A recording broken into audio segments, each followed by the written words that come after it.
తండ్రులు లేరా? నా భార్య నా బిడ్డను తిడితే నాకు నొప్పి అవుతుంది, కానీ నీకు ఒక ఆడపిల్లను అవమానిస్తుంటే నీకు నొప్పి కాదా? ఏ సంస్కృతిలో ఉన్నారని నేను అడుగుతున్నా అధ్యక్ష. రాజకీయాల ప్రజా జీవితంలో ఉన్నది మేము. విమర్శించండి, విశ్లేషించండి, మా గురించి మాట్లాడండి. ఆడబిడ్డల గురించి, ఇంట్లో ఉన్న ఆడోళ్ళ గురించి మాట్లాడే సంస్కృతి ఎక్కడి నుంచి వచ్చింది అధ్యక్ష? తెలంగాణ సమాజం ఇదేనా?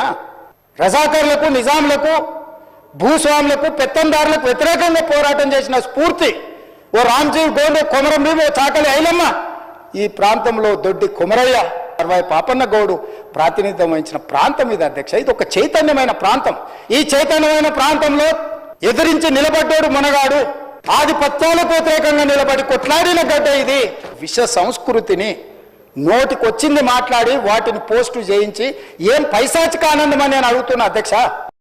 ఐఎండ్పిఆర్ లేకపోతే డిఏవిపి ఆమోదించిన పత్రికలు, ప్రసార సాధనాలు, వాళ్ళు ఇచ్చే ఐడి కార్డులు ఉన్నోళ్ళు జర్నలిస్టులా ఎవడు పడితే వాడు ఏదో ఒక ట్యూబ్ పెట్టుకొని మమ్మల్ని ఇష్ట రాజ్యంగా అధ్యక్ష. ప్రజా జీవితంలో ఉన్నాం కాబట్టి నిజంగా ఓపిక